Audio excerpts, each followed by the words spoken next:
Je réponds au nom du pasteur, révérend pasteur Valentin Kabouchikala, représentant légal de l'Église Mission évangélique de Jésus-Christ au Congo. Nous sommes sur l'avenue Bukama, numéro 238, commune de Ningwala, tout près du terrain de la RTC. Nous avons une chaîne YouTube.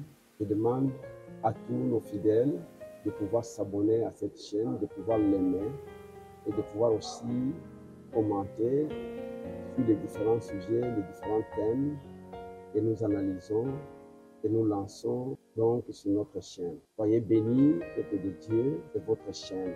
Nous voulons vraiment l'exploiter au maximum pour la gloire de notre Dieu. Éphésiens 5, 14. Nous lisons dans le nom de Jésus-Christ. Amen. C'est la lumière. C'est pourquoi il dit, réveille-toi, toi qui dors, et relève-toi d'entre les morts, et le Christ luira sur toi. En total, sur 1 Roi 3, 16 à 22. 1 Roi 3, 16 à 22. Alors des femmes prostituées virent vers le roi et s'étirent devant lui. Et la première femme dit, ah, mon Seigneur, moi et cette femme, nous habitions la même maison. Et j'accouchais, étant avec elle dans la maison, et elle arriva le 3e jour après que j'eusse accouché. Et cette femme aussi accoucha. Et nous étions ensemble. Aucun étranger n'était avec nous dans la maison. Il n'y avait que nous deux dans la maison. Et le fils de cette femme mourut dans la nuit, parce qu'elle s'était couchée sur lui. Et elle s'est levée au milieu de la nuit et prit mon fils d'à côté de moi pendant que ta servante dormait, et le coucha dans son sein. Et son fils qui était mort, elle le coucha dans mon sein. Je me levai le matin pour donner à téter à mon fils, et voici qu'il était mort. Et je l'ai considéré au matin, et voici ce n'était pas mon fils, et j'avais enfanté. Et l'autre femme a dit, non, car mon fils est celui qui vit, et ton fils est celui qui est mort. Et celle-là disait, non, car c'est ton fils, et celui qui est mort, et mon fils est celui qui est vivant. Elle parlait ainsi. Parole du Seigneur. Amen. Tokoki kovanda. Thème na biso central l'année est le réveil spirituel.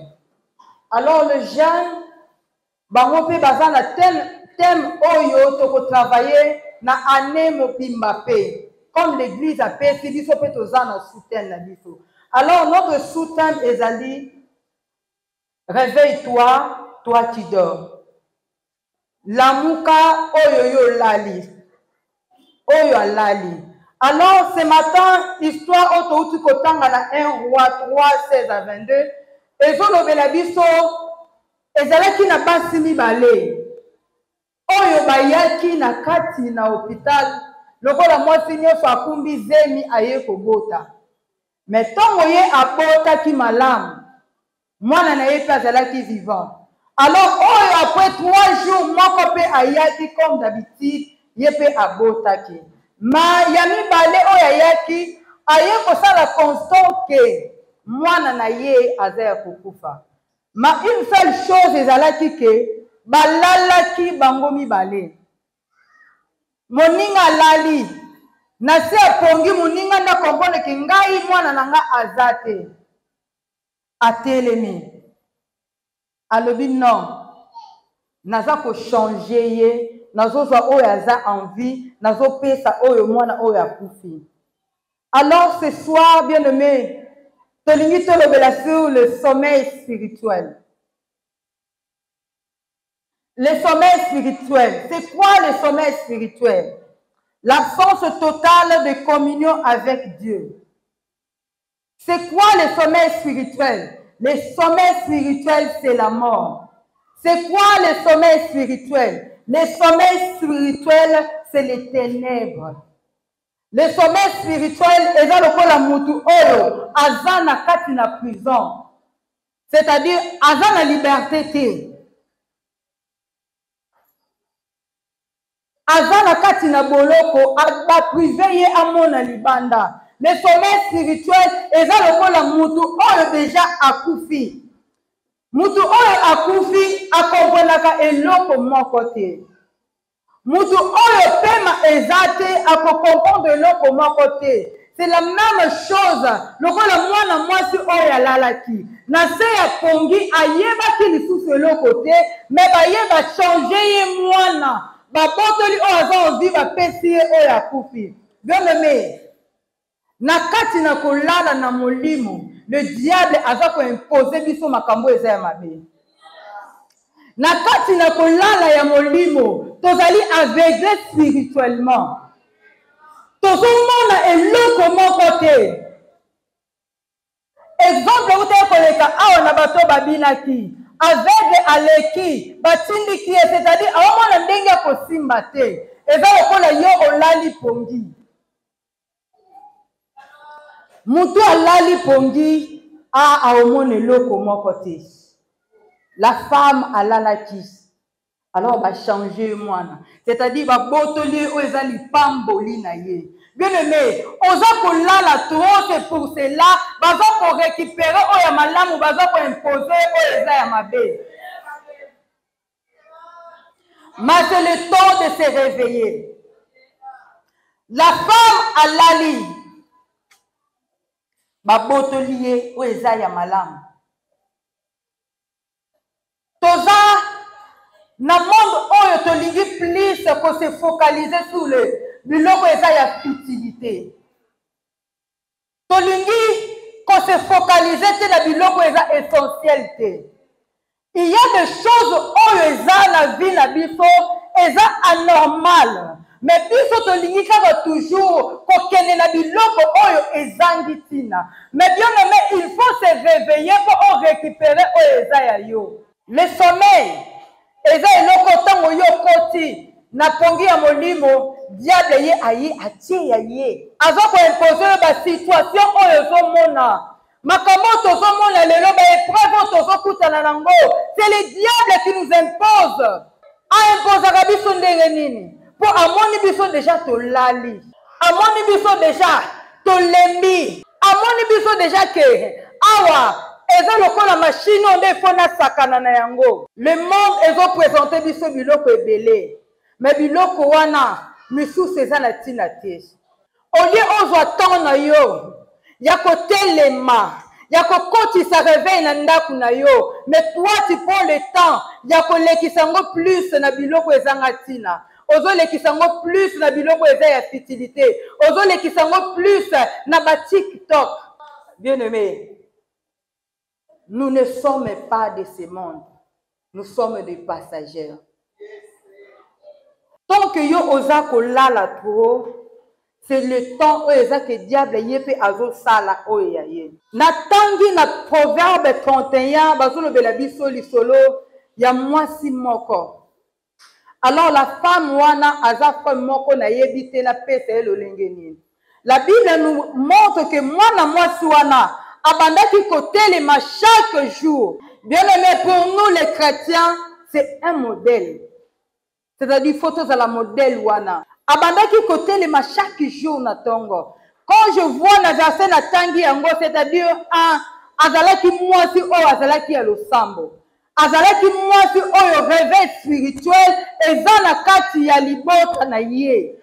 Azalaki mwasi oyo te aza kolala pongi te. Aza mwasi oyo aza kotelema pote aluka nzambe. Aza mwasi oyo azotelema ete diable akote sika moko te. Bien aimé, le sommeil spirituel, c'est un danger pour les chrétiens. C'est un danger pour les chrétiens. Tozo lala trop. C'est pour cela le diable nous impose beaucoup de choses.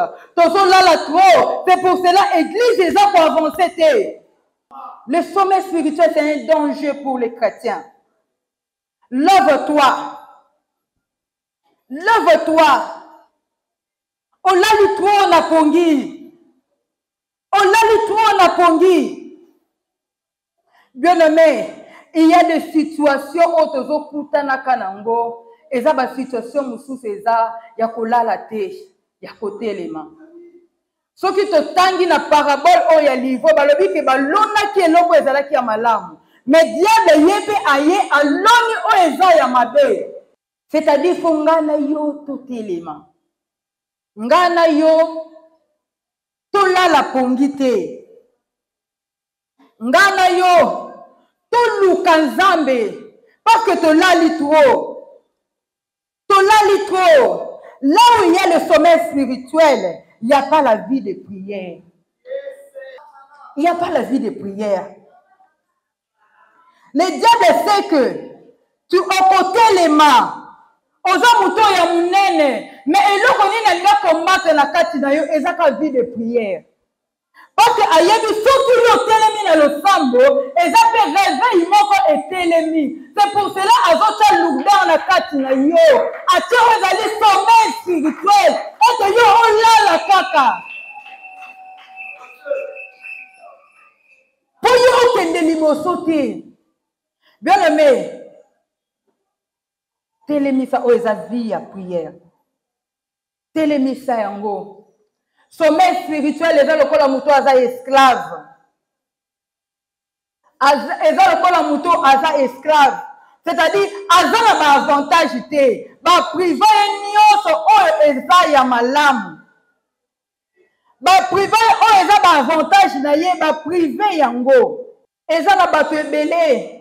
Soka tali vie na ye. Eza kaka vie o lokola ya baboti na ye, ya papa na ye, ya mama na ye. C'est-à-dire, aza ko avancer te. Eza kaka même vie lo lenge wana. Bien aimé, bato bongo faut ko telema. Il faut ko telema na lo sambo. Il faut ko telema et te réveil spirituel ekota. Obo ya vie wana o ezali ya mabe. Olobi non, na lali mingi. Cette fois-ci, il faut la telema. Et là, vous avez fait ça passi. Toningika ko vanda wana ko lala esika wana. Bien aimé, on l'a trop. Lamuka. Bien aimé, réveil mususu eza yo soko telemi libota na yo petelemi. Mais yo oza trop lourd, oza kilo. C'est total histoire à Joseph. Joseph est ya telemaki. Ah non, libota na yebe etelemaki po ba koma kina nzala. Mais si ça on yeba teka kiye, yende asova ki libota na ye. Yende asova ki libota na ye. Ezo zelande yo otelema po réveil ekota. Zamba zo zelande yo. Mais yo za kolala. Olembi na nous pongite. Yo ndetelema. Et te réveille. Ekota na libota na yo. Réveil ekota na mosala na yo. Tala mosala na ondenge zokende. Mosala zokende na kokufa. Mais yo boningi okota kaka na système wana te. Bien aimé, il y a de ces choses au monde est normal. Tellement. Qu'on l'a la conduite tellement. On se rend et yo za lipamboli. Au monde moi la moso ba changer qui est mon la peau à lalaki. Bien aimé, au monde il vit autour vivre les noms et il y a pas il y a difficulté parce que tout ça y a kolala. Il y a de ces choses il faut que tellement on a raté en haut. Il y a de ces choses il faut tellement on monte là on voit en haut. Mais il y a un problème et le ça est l'uni pongi.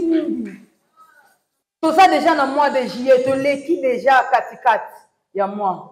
On le qui bonne année, c'est non je veux ça. Mais réellement, est-ce que y a déjà télémi? Pour au monde de l'ensemble, non, les camons, on clarté. Les camons, oh, le Seigneur, ils ont simbaté. Est-ce que déjà y a télémi? Ou bien y a zaka na katia pongi? Ou bien y a zaka na katia pongi? Moutou a na katia pongi a avancé raté. Aga encore moutou a télémi. Aga moutou a kokome sika kunate. tolali trop, tolali trop. Tolali trop. Toza bato faut totelema. Toza bato faut toluka nzambe comme il faut. La situation oyo zoleka nango ya pasi non. Kolala te. Omoni na se ya moi oyo. Toyaki kotika batu te. Chacun a sa part. Toko moni loko zo simba te. Bien aimé. Telema luka nzambe pona likambo wana. Ah, loba nzambe likambo oyo tela lingi ezo solution. C'est ça. Malade koti na mabota. Mais yo komi ko trouver un cas normal. Eza na ebele oyo baza na balien ya bafamille. Balien ezokanga bango. Foko tali mama na bango abelaka secret. Otali baleki na ye mususu moko déjà petit symptôme. Mais pour na yo olali, on normaliser yango, on trouve yango eza normal. Non, non, non. Il faut que telema na losambo. Longwa na pongi. Tozo lala. Biloko ebele zo simba te. Osalaki ba projet, combien de projets oza nango na papier tambola nango.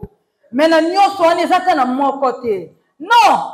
Telema na losambo. Telema oluka nzambe na likambo wana. Po muto alali. Amona ka gloire na nzambe te. Muto alali. Amona keloko moko te. Aza lokola muto akufi déjà. C'est-à-dire espoir ezate. Mais télément, et Lazare na yo akolamuka. Ah non, lève-toi dans la prière. Bien aimé, je vous dis, quand le pasteur appelle ça qui est loko ngai déjà interpellé ngai. Non, c'est-à-dire quelque part, il y a de ces choses, il faut na télément. Il y a de ces choses où ils ont bloqué, il faut na télément. Le diable va imposer belé. Au bout du bana bazo yoka yote. Non, maman télément na le sambo pour na bana na yo. Mon salaire ya mobali nezo simate. Non, maman. Le roi de distraction, quand dans la chambre, pendant qu'on peut invoquer le roi des rois. Pendant qu'on invoque le roi de roi est cette distraction. De la mettre distraction et même habitude dans l'autre côté.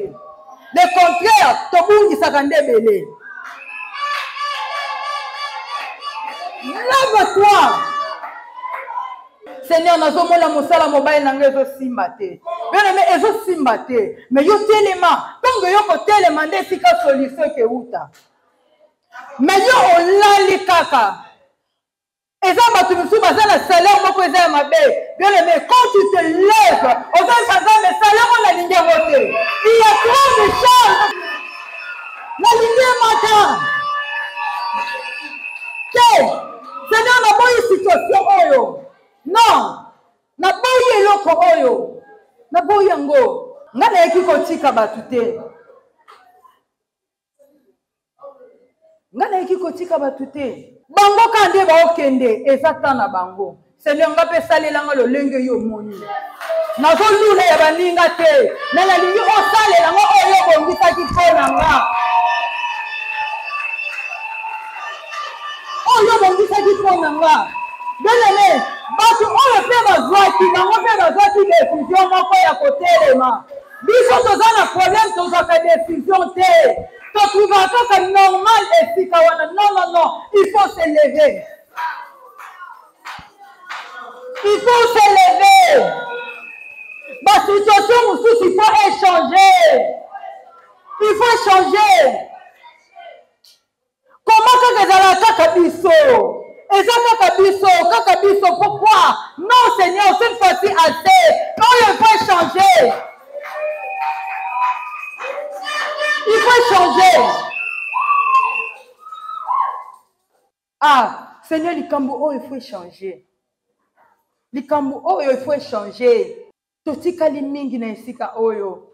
Totikali mingi na problème oyo. Non, Seigneur, le lenge nga la telemi, le lenge pe likambu na ngezo telemi zo za solution.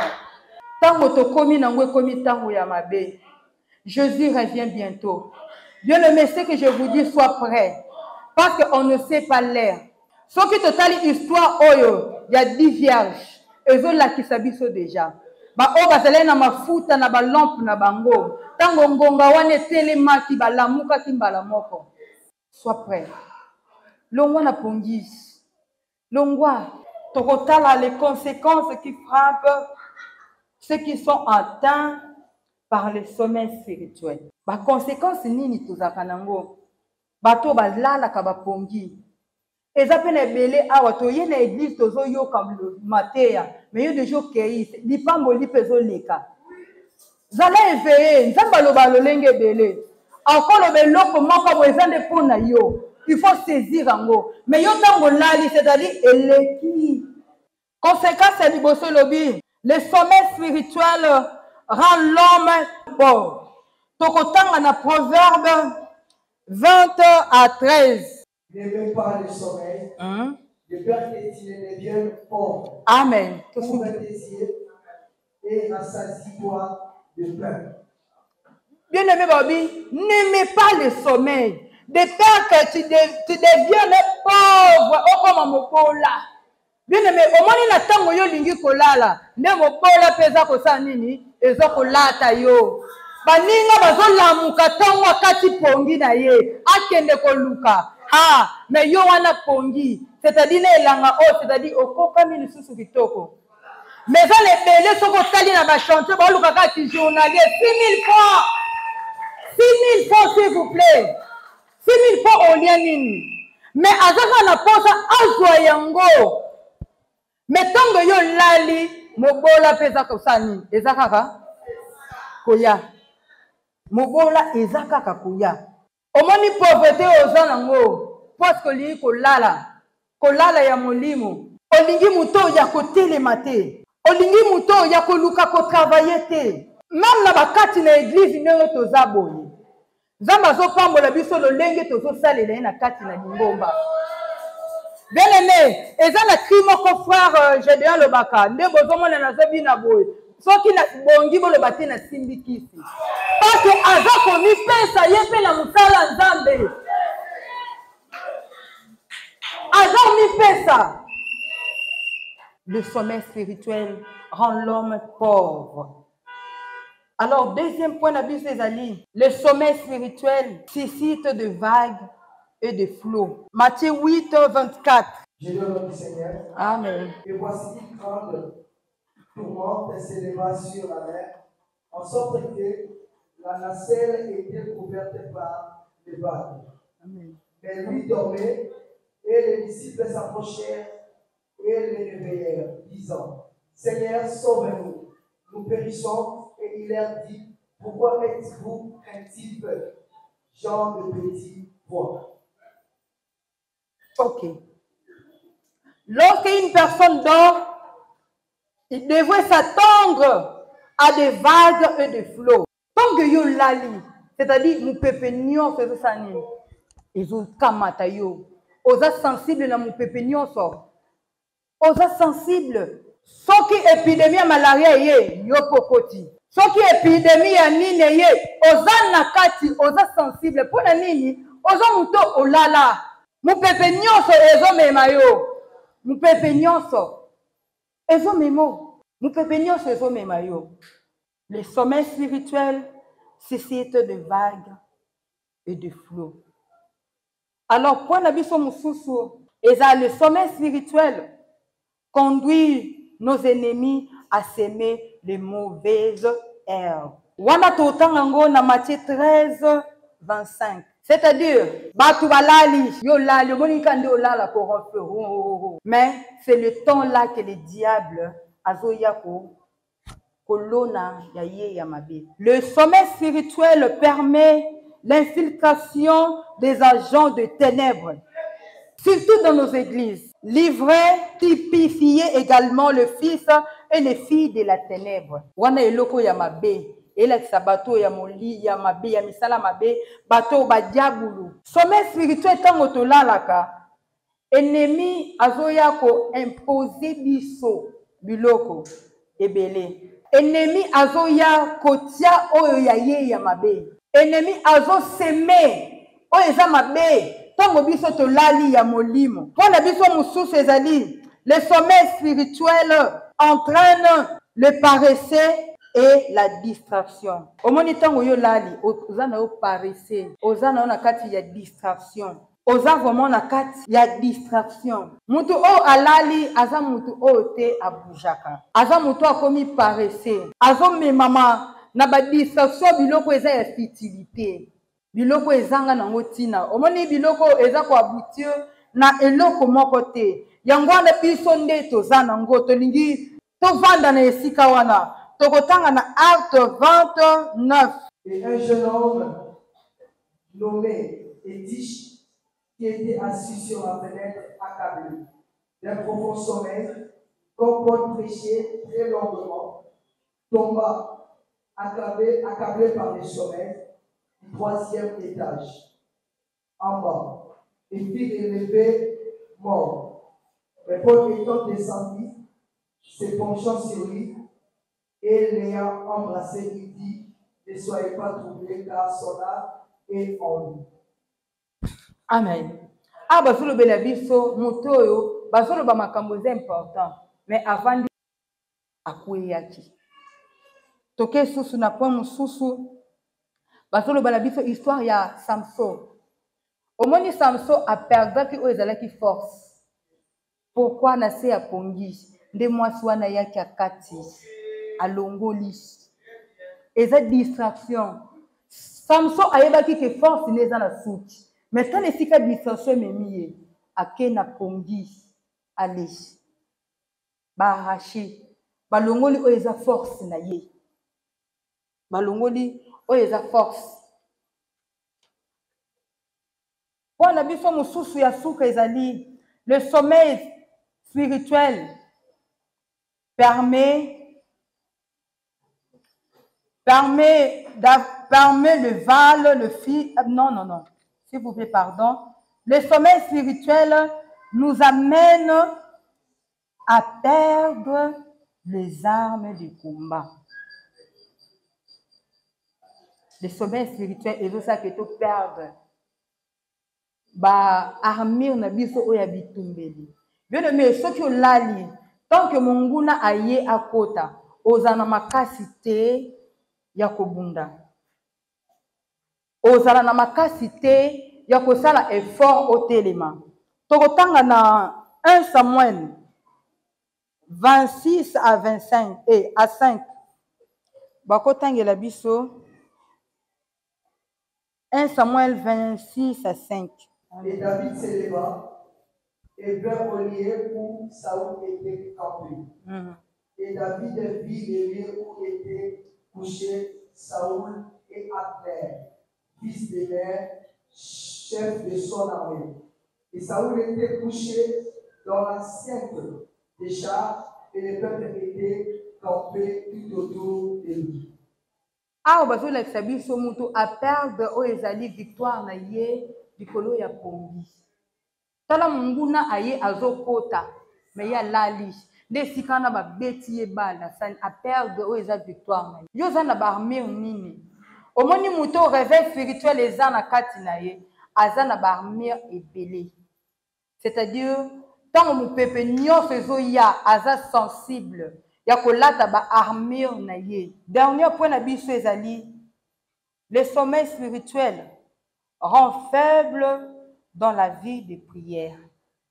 Bien aimé, tant que yo za mutu oyo lali na molimo, et te vie de prière na yo eke. Ah, on a Matthieu 26, 40 à 41, basé sa biso, veillez et priez. C'est-à-dire tout ça bato il faut to telema, peto bonde la to lukanzambi. Toza batu oyo te, il faut to lala, apo tozo luka to mona, makambo kokisama. Non. Bien aimé, la prière ne rate jamais le cible. Mais quand tu te lèves dans la prière, on rate cible morte. Pourquoi on rataka ba cible belé? Parce que ça moto au lali. Il y a de ces gens oyo batia même na calendrier na bango. Programme moi je jeûne chaque jeudi, chaque lundi, chaque vendredi. Mais yo on a calendrier mon côté. Ma eloko yo lingi olingi ka omo na gloire ya Nzambe. Bien aimé, il y a de ces choses oyo comme la gloire, il faut payer le prix dans la prière. Payer le prix dans la prière. La Bible même nous dit prier sans cesse. Alors il faut se lever dans la prière.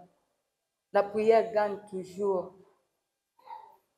La prière et peut s'abuser toujours solution à problème au tout lango.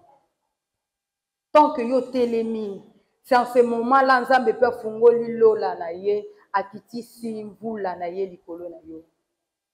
Est-ce que tu prends aussi le temps de prier? Ou bien, yo eza fatigue tango uti musalo lobi je suis fatigué, tikana la kaka. Non, non, non. Il faut prendre le temps de prier. Il y a des choses mususu faut longango na losambo. Il y a de ces gens où ils ont pour récupérer yango losambo. Bien aimé, biso nyonso toza ndenge moko te. Eza na batu mususu bakuti déjà baloni. Eza na batu mususu yo il faut lona. Oza na effort oyo il faut sala. Oza na effort oyo il faut sala. Mais est-ce que effort wana yo sala ka yango? Ou bien yo pe okota na rythme oyo eza je suis fatigué. Je suis épuisé. J'ai travaillé toute la nuit dans une bisité. Tu es des gens où ils allaient au télémi na boutou aux arobonde la Seigneur non. Seigneur te. Bien aimé. Tango yo télémaka au bonde la. Yeba ke nangamba banguna. Et comme abakake. Et comme abakake. Oremaka te que so yo télémika na losambo. Likambo wana ezwaka solution. Oremaka te que ceux qui ont eu la décision, il y a qu'on gêner et il y a qu'on prier. Et c'est likambo wana ezwaka solution. Mais pourquoi yo lingi toujours on là? On lingi on ezali vie ya prière te. Tellement la kati na losambo. Na losambo nde to kolonga. Tellement la kati na losambo. Kolala pongi te. Zwaka ton na yo ya koluka nzambe. Zwaka ton ya kozala na présence na nzambe. Soko monike na pokwa makelele. Même si minuit, tu te lèves. Bien aimé, au moins pourquoi monde de ténèbres et zwaka biso biloko. Ayebi ke à 7h mutu o alali. Ah non, si kana y voyez o ezeye. Mais tant que yo telemi na losambo, akozongo te parce que dans le quoi ba opi ozo tinde la ye. Eza lokola ba yana nde ozo tinde la ye. Ba yana ozo tinda. Mais tant que yo zo bonde la te. Il y a de ces gens, tellement que vie de prière na bango ekita. Les diables y a quand même sakana na bango. Alors qu'on imposer beaucoup de choses. Pourquoi? Vie de prière na yo ezamu kie. Zala lokola l'ombre on va tirer Nicolas ya mesa et non l'ombre on va tirer la se ya mesa. Vie de prière na yo il faut mata. Il faut mata. Même pour ta famille. Tu te lèves la nuit, tu pries. Mon papa dit que c'est compliqué.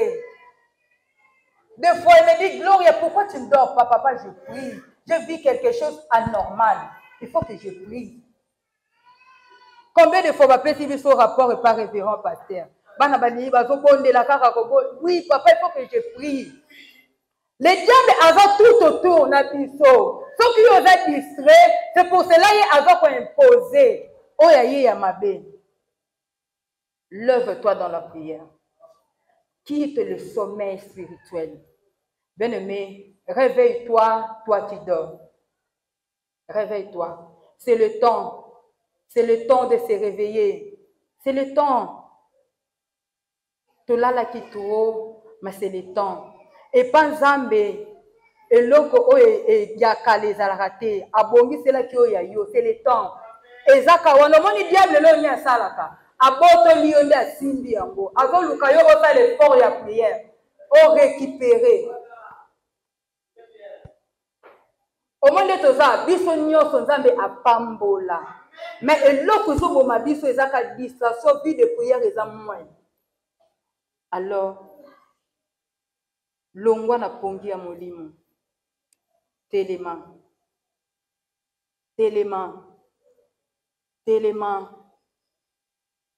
Réveille-toi, toi qui dors. Réveille-toi. Ésaïe 60, c'est le binabiso, totan à verset 1. Le binabiso, lève-toi, sois éclairé, car ta lumière arrive. Et la gloire de l'Éternel se lève sur toi.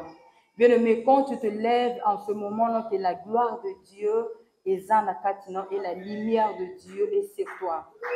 Lève-toi dans la prière. Lève-toi dans la prière. Quitte la distraction. Bien-aimés, nous allons prier. La première des choses, tu vas demander d'abord la présence de Dieu. Les chants, la première des choses, demande d'abord la présence de Dieu dans ta vie. La présence de Dieu, c'est comme un bouclier. C'est-à-dire que tant que Manuel aza pembe na yo, personne ne te touchera. Alors, banda ko désirer présence ya Nzambe. Dans l'assemble des saints, à soif je me tiens. Non, je veux que tu pries. Banda côté la santé soit banda na yo. Oh, oh, conscient que mon destin. De votre avenir, votre aujourd'hui doit être efficacement exploité et utilisé en unisson avec le Seigneur Jésus-Christ. Car il y a un pouvoir énorme à votre disposition dans votre maintenant, c'est-à-dire dans votre engagement présent. Il y a un pouvoir. Ce que vous faites aujourd'hui, c'est un indicateur pour ce que vous serez demain. Et ce que vous faites aujourd'hui, c'est aussi le produit de ce que vous, de la manière ou de la façon dont vous avez géré votre hier. Aujourd'hui, les fruits sont là. Et les staff dirigeants, très contents de vous.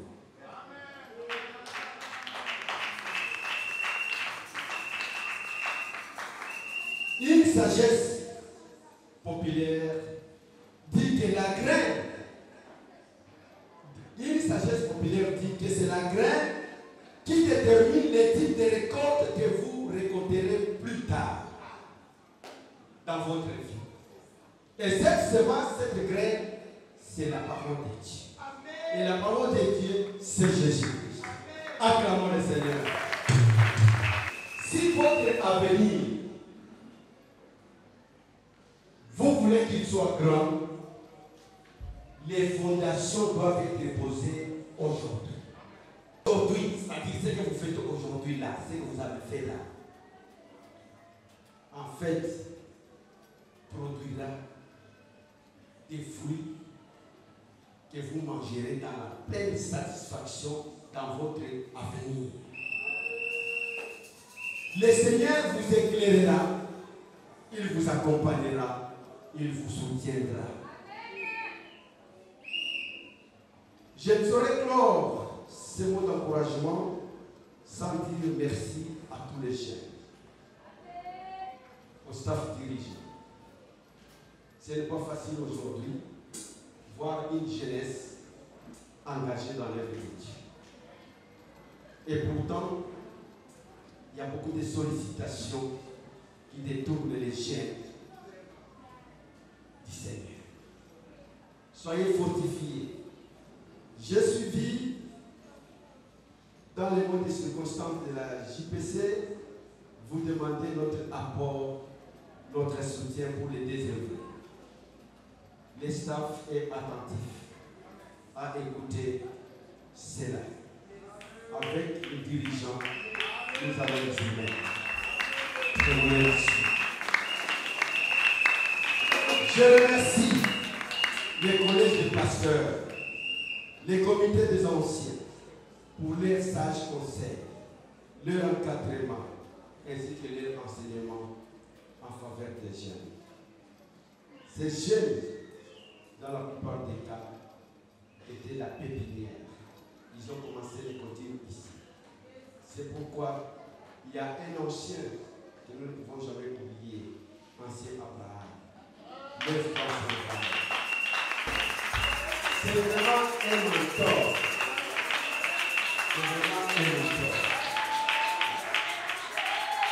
Il est toujours attaché à la jeunesse. C'est un ancien jeune. Il est toujours attaché à la jeunesse. Il a plus beaucoup d'activités à la jeunesse.